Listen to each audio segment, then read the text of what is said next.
Using a mouse and keyboard on your PlayStation 5, is it as simple as plugging it in and using it? Or do you need devices such as these to make it work on your favorite game?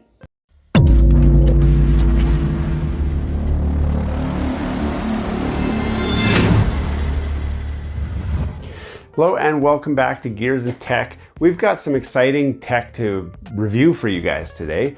We want to know about using a keyboard and a mouse on your console, your next gen console, your PlayStation 5 or your Xbox Series S or X.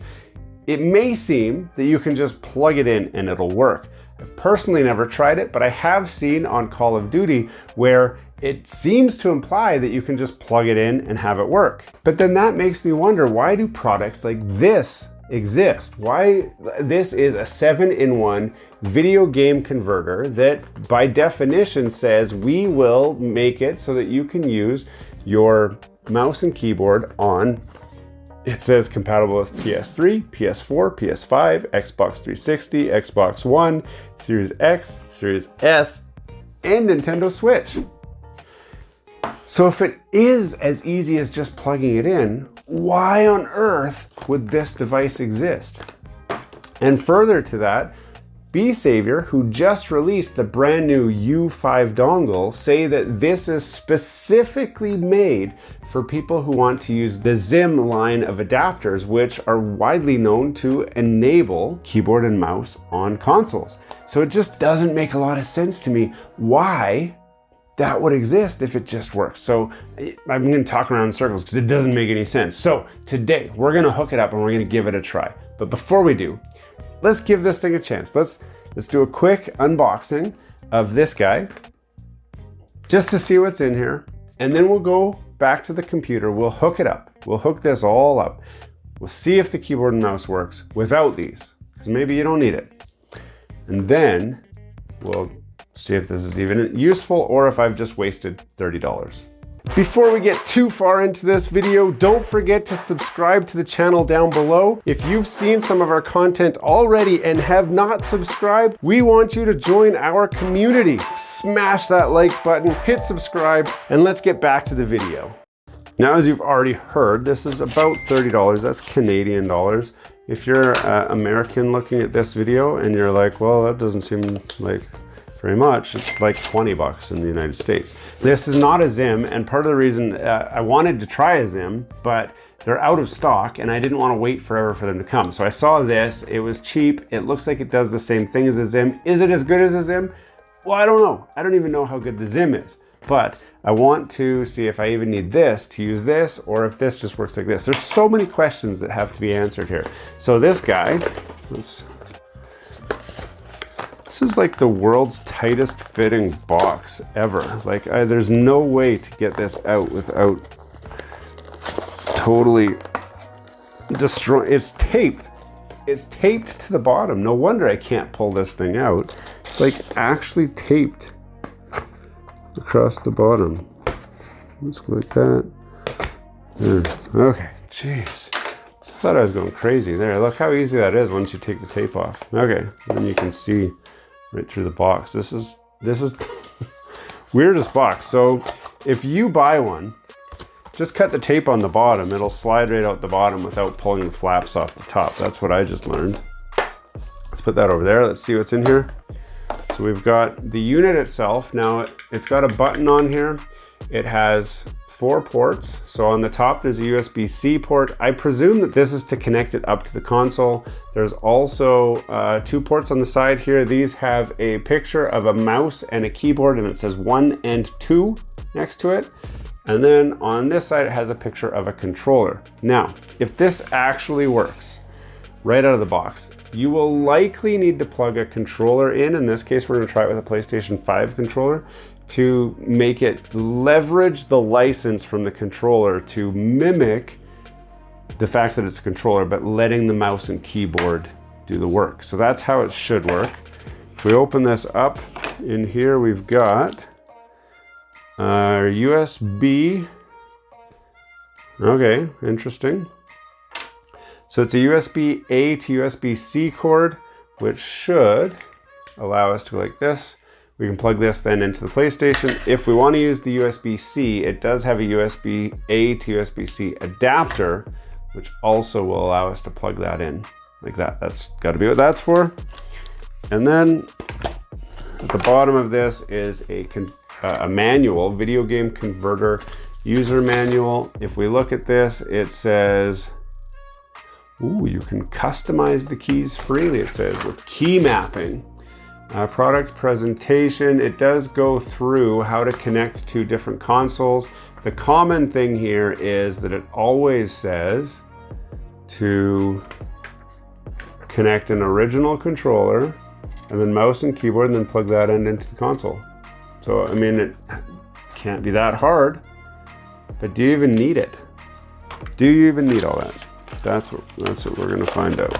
Now, one other thing that seems to be a common problem is that devices like this are frequently blocked. So gaming companies have made ways to detect if you're using one of these and then block it and make it so it doesn't work. So I want to know if this even works normally, or do I need a workaround to use this? If a workaround is needed, that's where this guy will come. And this is the brand new Besavior U5 Dongle. And its sole purpose in life is to allow you to use controllers for your PlayStation 5 that are not intended to be used on your PlayStation 5. We've already done a video review of this, an unboxing, but essentially you plug this into your PlayStation and then you can plug any controller you want into here. I've shown you how to use an Xbox controller and a Nintendo Switch controller on your PlayStation 5 on a game that should block that controller. But in this case, it will hopefully allow us to use that device if that device doesn't work. So the next step for us is to head on over to the computer, hook this all up, and see what works and what doesn't. So join us on this part of the journey. So we're at the computer, we're gonna just get the PlayStation 5 hooked up, which we will do right now. And we are using our Flint video capture card, which the fine folks at Flint sent to me. It's actually a really good capture card. I like it a lot. And I'm gonna just leave this out because I'm gonna need access to the thing. I'm gonna move my keyboard, mouse for the computer away. We're gonna take this. This is just an Alienware keyboard. We're gonna plug this into the back of the PlayStation 5. We'll put this over here. I don't want to be tripping over all these cords. And then we're going to use this gaming mouse, which is a Red Dragon gaming mouse that I borrowed from my son. It supports 500 hertz polling frequency, which is important to some people, especially first-person shooter gamers. We're going to try Fortnite. We're going to try booting up Fortnite into mouse and keyboard. Now, I tried Fortnite for really the first time last night when I was trying to set something up for a different video. I don't play this game, okay? So, like, again, don't judge me. Okay, click start. What's happening? Connecting, click start, logging in. That's positive. It accepted my mouse click. Now you're gonna see my rank and you're gonna be like, okay, yeah, you're right, you don't. Awesome, okay. This is my character. I'm gonna go to rank off. Solo. What did I pick? Battle Royale. Sounds good. This seems like it's working too. It's gonna load me into a match, joining a server, waiting for matchmaking. Okay. What's up over here? Is this settings? I don't know, stay inside the eye of the storm. Actually, the game that I played, the first game to test, I ended up in a 1v1 for first place. I got second place, but, so here we go.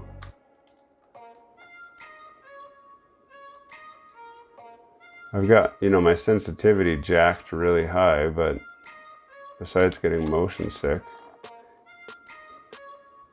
See, now, what am I doing? I'm flying in a plane and then I gotta land somewhere. I wanna land somewhere where nobody's gonna follow me because I need to be able to just run around. Now you guys can tell me in the comments, because you're about to see when I get all the way down, how do I, so I pull the glider out and then I fly, but it's, it seems so slow, but then when I cut my glider, I guess I'm falling forward a little bit. There's a guy over there. Why is there a guy over there? I don't want to go where a guy is. I want to go by myself.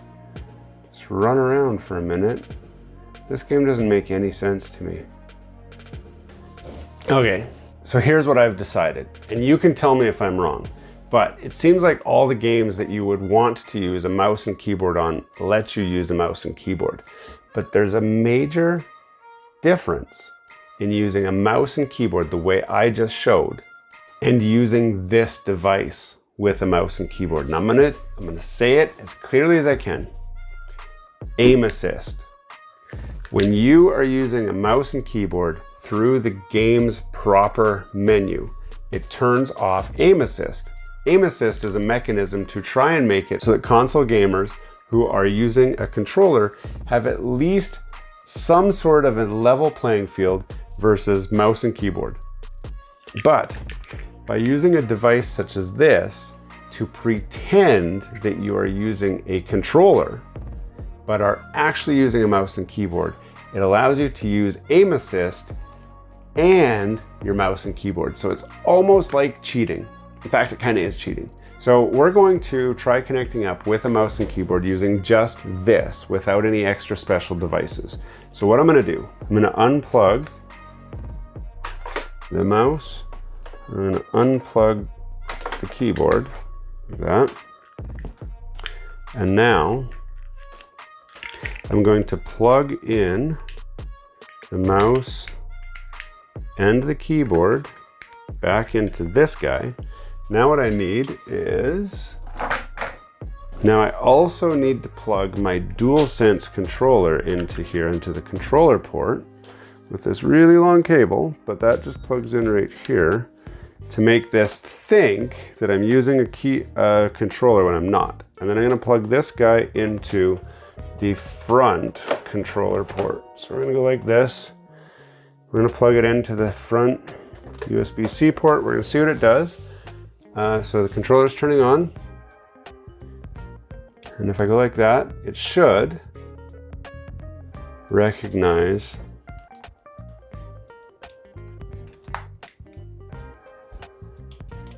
and it doesn't.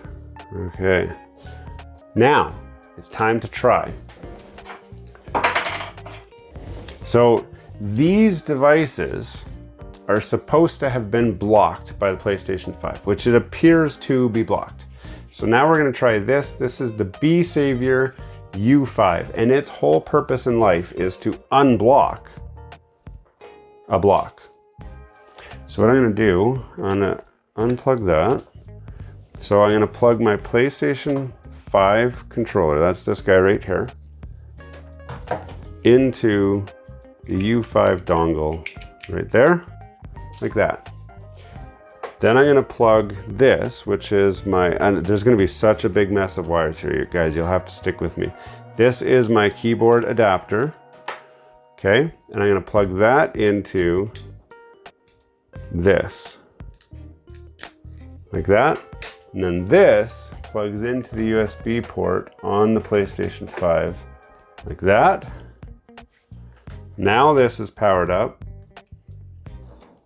Ha, okay. So this now says that my controller is connected, and it is, and I can move that around, but is this connected? It does not seem like my keyboard is working. What if I swap this over like that? Does that still turn on? Yes. And if I go like that, does that? Unfortunately, this guy does not have, oh, no, it is on. Okay. So, can I go to, let's go back here and see what happens if I get into a game, switch to controller. So this has now said, okay, we've detected that you're playing with a controller. fine. But, okay, so I don't know if you can see what I'm doing here, but I'm using this keyboard to navigate around on here. So let's go into Resurgence. So you need to know the keybinds because it's not obvious. So space is X for sure. These don't work like they would normally. We're gonna go to Battle Royale solos. I'm gonna start. I can learn all the keybinds later. Okay, for now I just want to drop into the match with these settings and see if this works. It looks like it's working. So turns out we do need the Besavior U5 dongle to be able to use this. I got this device off of Amazon for like $30.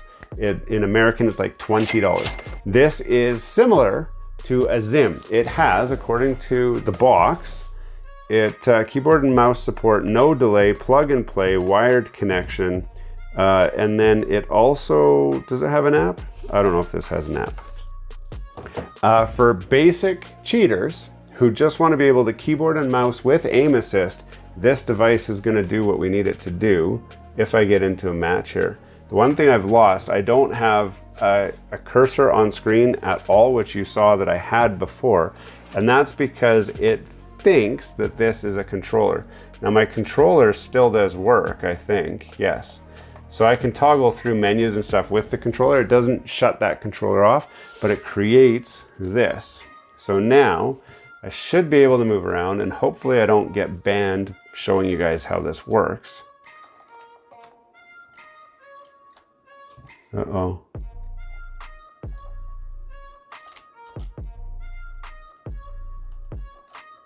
Okay, so you guys have seen how bad I am. It's been 15 years since I've played mouse and keyboard and I've gotten so used to the controller, but you at least get the point. So what did we learn here? We learned that devices such as this do work on the PlayStation 5, but you need something like the Besavior U5 to make it actually work. Now, you've got a lot of other questions, and I know you have a lot of other questions. Specifically, what's the polling rate of the Besavior U5? What is the compatibility like? What is, you know, if you're not using a cheap Amazon controller mod, what if you're using an AIM device? Or what if you're using Cronus Zen or anything like that? Well, the answer is this works with pretty much everything I've thrown at it. I've thrown controllers, I've thrown a Zen, I've thrown this, I've thrown everything. It's working really exceptional. There are some downsides, but I haven't found them yet, except that you have to have a wired connection. So this whole setup is all wired up and you got wires everywhere, but you could easily do some cable management if you're at a desk. I personally play on a TV on a couch, so I'm not gonna be playing mouse and keyboard, but I will be checking what the polling rate is for you guys so that I can give you some feedback, let you know what kind of experience you should expect. We'll do some lag tests, see what kind of lag gets introduced with a configuration like this. We'll time it, we'll show it to you. But if there's something I've missed, if there's something that you want to know about and I don't have it answered yet, post a comment down below, ask me about it in the comments, and I will be happy to do a test and to show it to you. This has just come out, it's brand new, it's here to stay, it's working phenomenally. We do have one that we're gonna be giving away in a future video, so make sure you're subscribed so you could win that potentially. And let's go on this journey to figure out how good this device is and what sort of features it supports in future videos. Hey, thanks for watching all the way to the end of this video. We hope you enjoy the content in this video and we'd love to have you come back. Consider subscribing to the channel if you haven't already. And for those subscribers who are looking for that extra special thing that you can do to support this channel, consider joining our members group. That's where we're building this community, the Gears and Tech community, where we can all enjoy content together. You'll get special perks, which we'd love for you to check out by clicking the link down below. For those of you who are just happy to watch the video, that's okay too. You can check out some of our other content right over here, where we've got some previous videos that have already been uploaded and enjoyed by many of our viewers already. We do hope to see you again. This has been Gears and Tech. Have a great day.